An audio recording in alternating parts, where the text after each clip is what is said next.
hits it. Short, wide. This time it's Sehwag with the uppercut. In the air, taken. Waqar Younis getting the ball pitched up. Sehwag going on the drive, hitting it uppishly. Afridi making no mistake. And Pakistan draw first blood.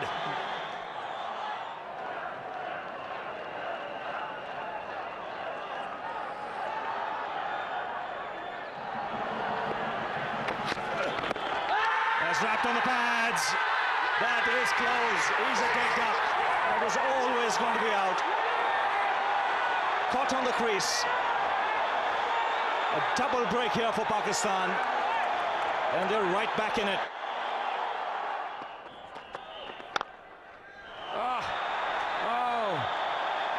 Oh my goodness me.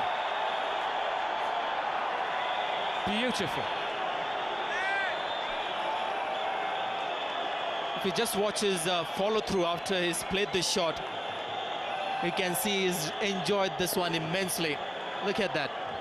That's for the photographers there. 50 in 37 balls. And he's come back for the second, and he'll get 4 more. 6 will be signalled all along the ground. Well played, and thank you, Sachin Tendulkar, for the entertainment. And that gesture after he got to his 50 just goes to suggest that he's really enjoyed himself. He's got a lot of pleasure. He never does that when he gets to a score of 50. He's got plenty of 50s in one-day international. But just look at the reaction. It gets 2 runs and then looks at the overthrow. 4 more. He's delighted. And then the arms go up. That's how he reacts to 100.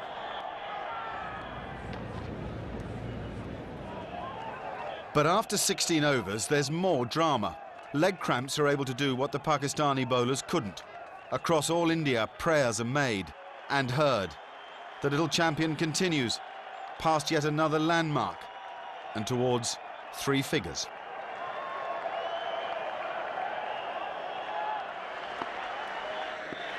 He's on 98 not out, Tendulkar. Short ball, quick ball, might be out, is out. Shoaib Akhtar has come back into the attack. The first ball that Tendulkar has faced when he's got a runner, he's been dismissed. Shoaib Akhtar, that was a very, very quick delivery, just under 150 k's per hour, took him by surprise, and he's on his way back. What an end, what a dramatic end to a magnificent knock from Sachin Tendulkar. Now the hugely gifted Yuvraj Singh walked out to the most charged atmosphere of the entire tournament, and he handled it magnificently.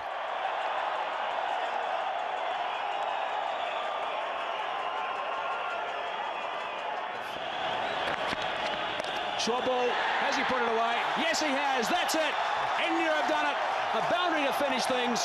The crowd here at Supersport Park, Centurion, are going absolutely berserk. What a terrific performance by India. Rahul Dravid, a very sensible knock from him. Saurav Ganguly is getting all the accolades off the field. And interaction from the players, Pakistanis, big smiles and shaking the hands of Rahul Dravid and Yuvraj Singh. The end of what has been a classic encounter. It's been a terrific game of cricket, and India win by 6 wickets.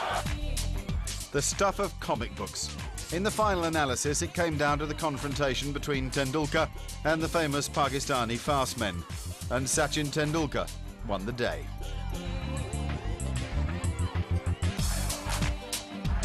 Pakistan had been in a similar position in 1992 and came back to win that World Cup.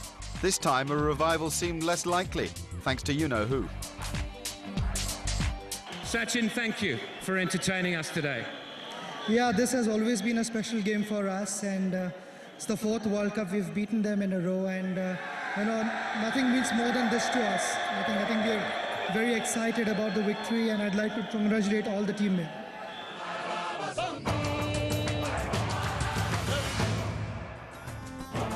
From one battle of traditional rivals to another.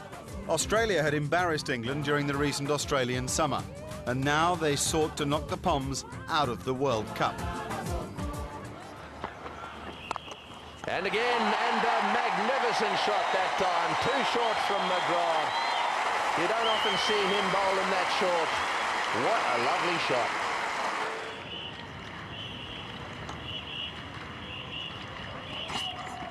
That's in the air, that's six, what a shot. Oh, it's on the roof and out of the ground.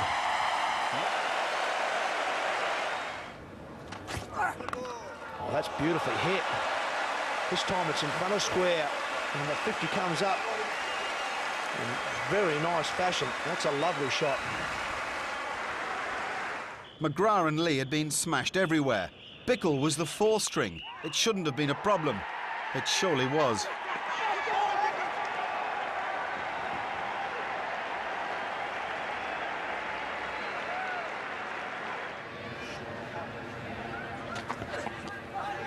Beautifully bowled. That is a fine delivery from Andy Bickle.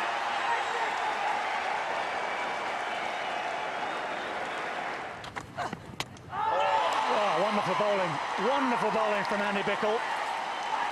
This has changed the game round entirely. After the heady days of those opening 9 or 10 overs for England, the scoreline is now starting to take on rather more familiar tones. 74 for 3 it is, as Hussain is on his way back.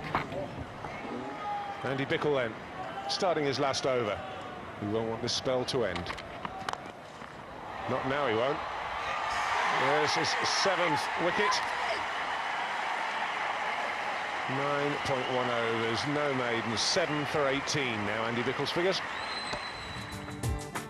Stewart and Flintoff had grafted pretty well, but by this World Cup standards it was overall a small total. A strong suspicion loomed that it was not an easy wicket to score runs quickly upon. Look at Bickle's final figure, 7 for 22, the third best of all time in one-day international cricket. At this stage he'd already taken 12 wickets in the Cup at an average of just 2.75. Well, Gilchrist began as always. Soon, however, the mood changed.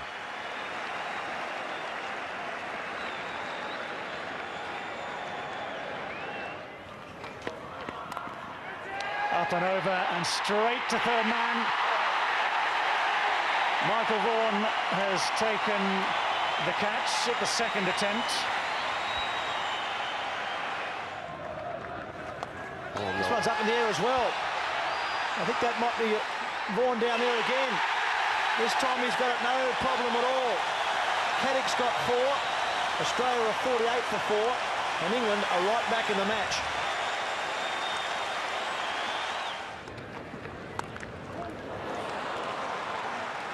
Well, Michael Bevan has made a career out of rescuing lost causes, and he was at it again.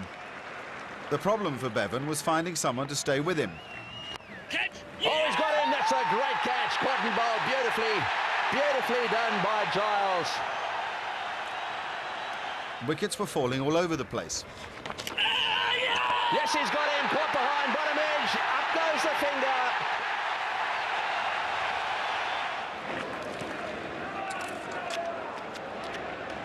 But Bevan needn't have worried.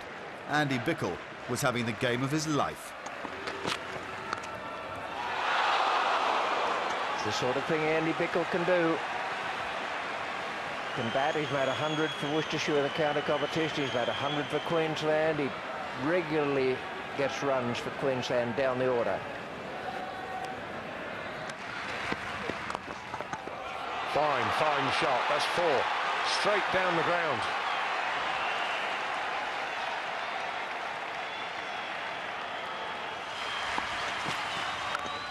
That's it, that's a big hit. It's 6, that's a big 6.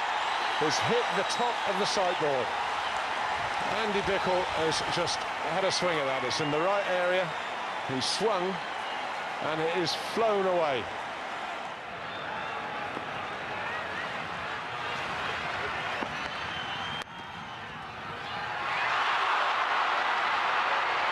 Well, Michael Vaughan misfields.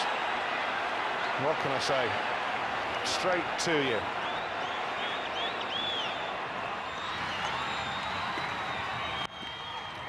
That's it.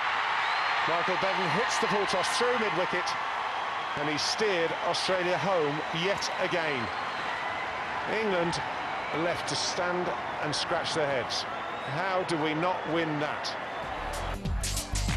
Michael Bevan's ability to successfully plan and pull off an awkward run chase is quite unique. All he needs is an ally or two, and on this occasion, Andy Bickle was that man. Sadly, the nature of England's loss disguised what was in the main an excellent fighting performance. They now needed Pakistan to beat Zimbabwe, but not by too many, if their World Cup was to continue.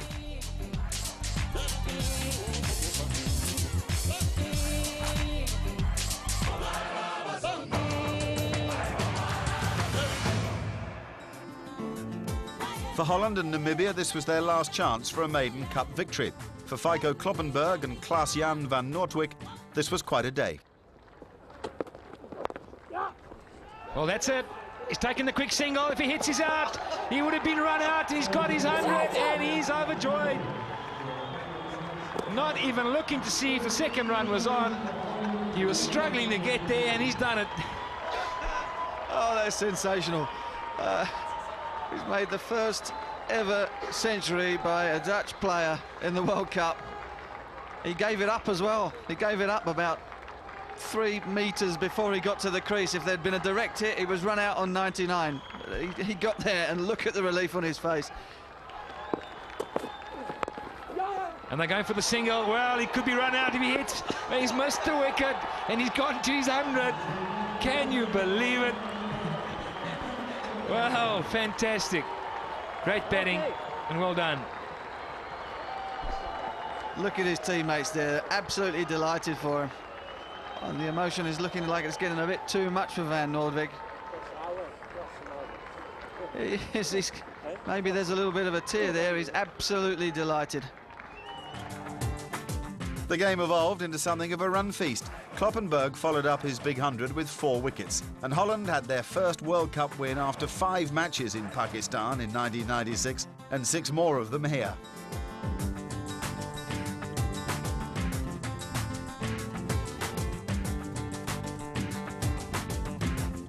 New Zealand went into their final Pool B match knowing that anything less than an emphatic victory would not be good enough to get through to the second phase. What they didn't count on was John Davison, who had one more blazing cameo in him before he left the World Cup.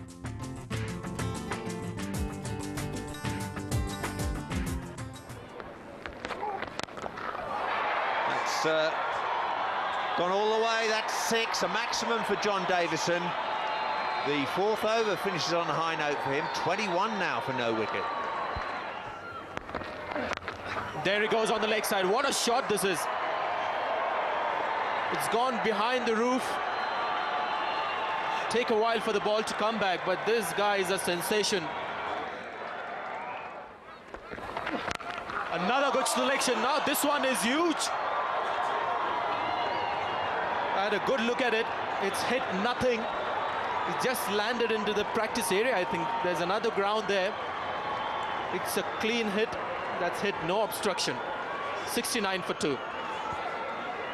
Well, in a word, that was just huge. That was absolutely huge. Cleared the ground, went into the practice area. By heaven, he hit it miles, and he really was one of the unsung heroes of this World Cup. For the moment, though, New Zealand's aim was to get 197 just as quickly as they possibly could. Over the top and down to the fence for 4, and that's the way they got to start. Thrown about at most things.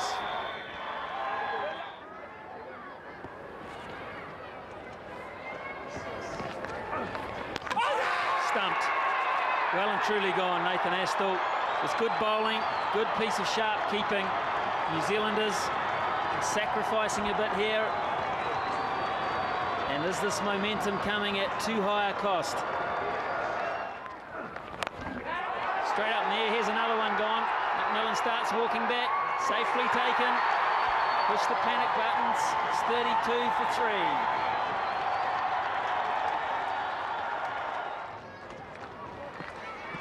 Chris Cairns was the man to get the run chase back on track.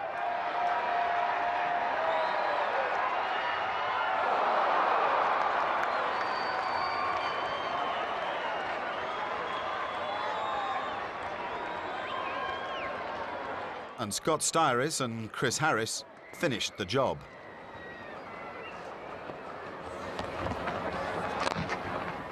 That starts his 50, and it's another boundary. He's on to 53 in just 37 balls. New Zealand speeding to victory.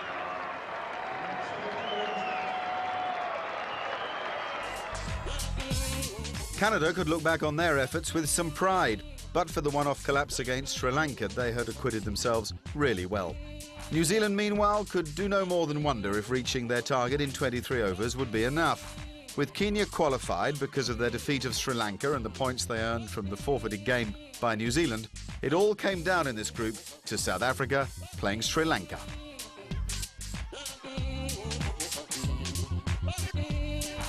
Stephen, I feel for you. It's been a tough tournament. You've just lost the one game and big wins against West Indies and South Africa at the Wanderers. In spite of all that, you still have to wait to hear of your qualification. Yeah, we've got a nervous evening ahead of us where we watched obviously the big game down in Durban, and we're not really sure which way it's going to go, so we'll just have to wait and see.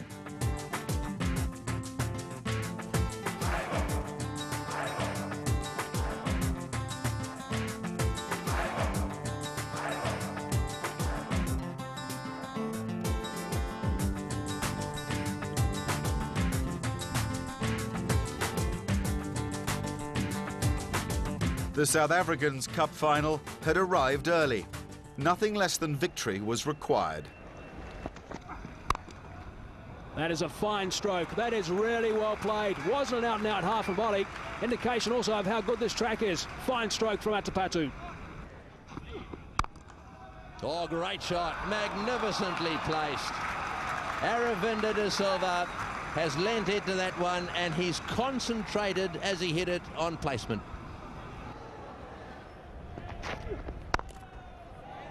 That's away. That's going to go for 4. That's gone very quickly indeed. 4 runs. Well played. Slightly wide and taken advantage of. That's through. That's gone. That's 100. Brilliant stuff. That's his 9th one-day international 100 for Marvin Atapatu, and what a way to bring it up. His teammates have thoroughly enjoyed that. He's put on an exhibition today. It's been an outstanding knock, and he's still got overs to go.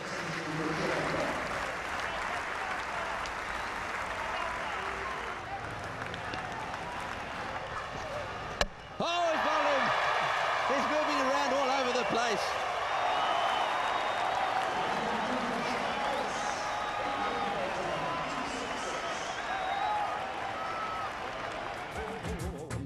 Murali's eccentric style and Jacques Kallis's reaction simply couldn't disguise the fact that the Sri Lankans had done so well. Atapatu and De Silva had given Murali and Vast plenty to bowl at. Batting at night in Durban is not easy, and a rainstorm was in the air. Bang. Short ball. He loves those, and he's put that away to get off the mark of the boundary. Very ordinary delivery, and he pounced on it. Oh, wonderful shot from Smith. He's very, very strong off his pads, Graham Smith. Brings up the 50.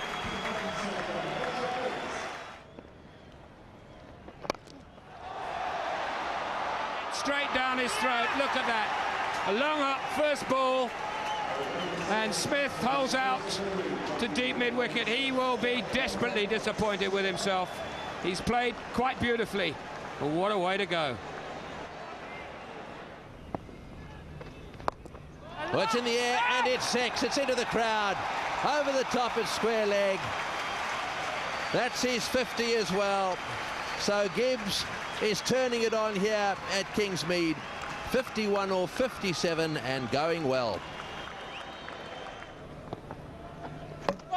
Bowled him. Replays would confirm what Gibbs's heart surely knew. And even with Mark Boucher's 4, the situation was growing desperate now for South Africa. 7 runs and over required, and the rain due at any moment.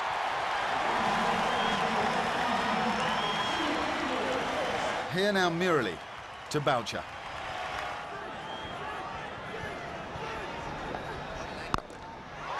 Oh, he's hit it! He's hit it! Oh, he's hit it!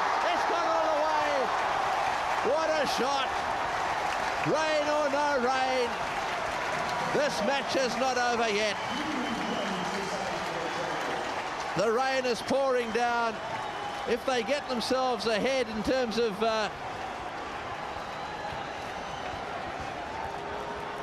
at the end of this over, 229 is what they need, and so if they came off on Duckworth-Lewis and they didn't go back on, South Africa would win.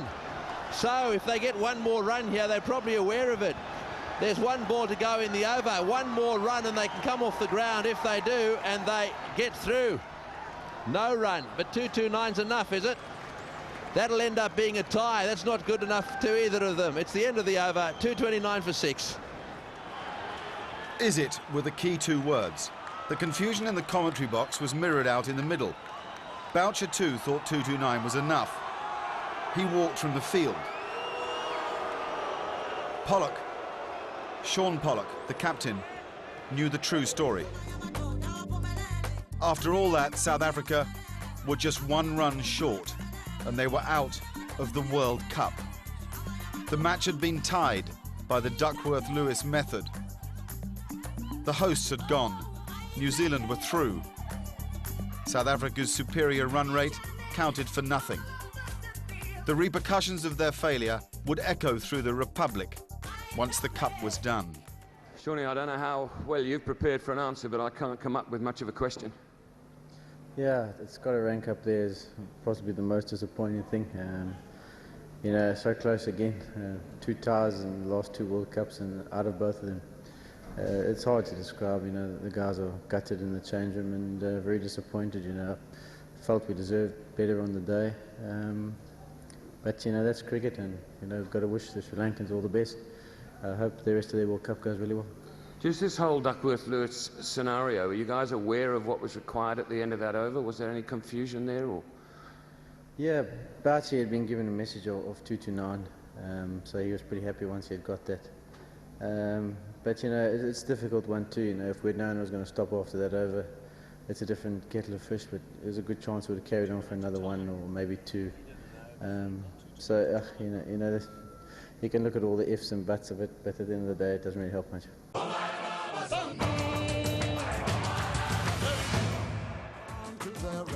Incongruously, the West Indies, who were now out of the Cup, don't forget, were overwhelming favourites to beat Kenya, who were still very much in it.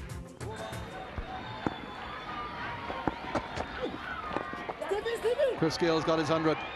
He'll have to hurry, and he's there.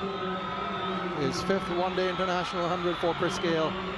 Taken 143 deliveries, but from the beginning he set himself there to get the 100. That innings went some way towards compensating Chris Gayle for an overall below-par World Cup. Now it was time for the West Indies to introduce to us a new quickie, Jermaine Lawson. Don't forget the name. He's gone, stepped on his stumps, Maurice Adombe, pushed back by the pace of Jermaine Lawson. So that's 6 wickets down for Kenya.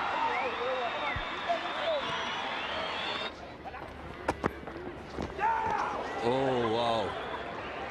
Pace, pace, pace.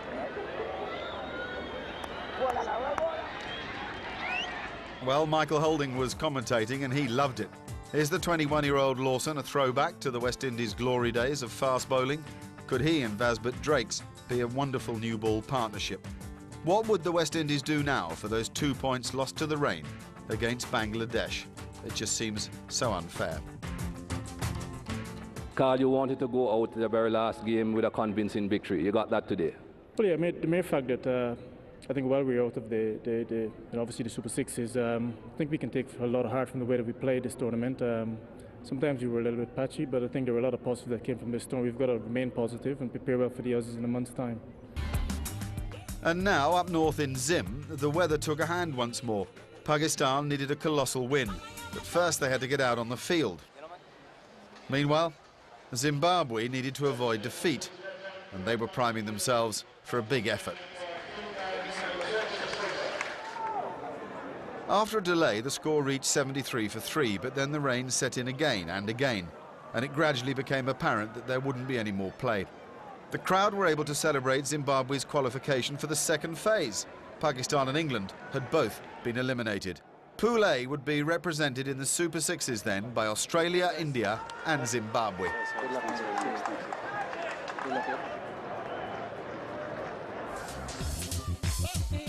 That's how it ended, 73 for 3 and no further play.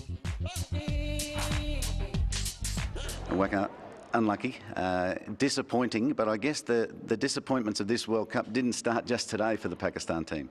No, not at all. I mean, we played poor cricket throughout the World Cup. I mean, we don't really deserve to be there.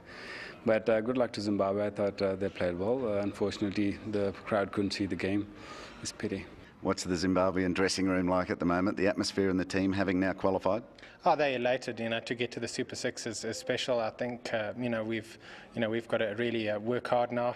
3 big games coming up, and we know we can play cricket. We challenged the Aussies, and we had some good games. And unfortunately, England didn't come off. With them not coming, but that again out of our control as players. We just got to look forward from here. Only England then had managed to stretch the Australians in Pool A, but this was not enough to save Nasser Hussain, who announced his resignation as one-day captain even before the team left for home.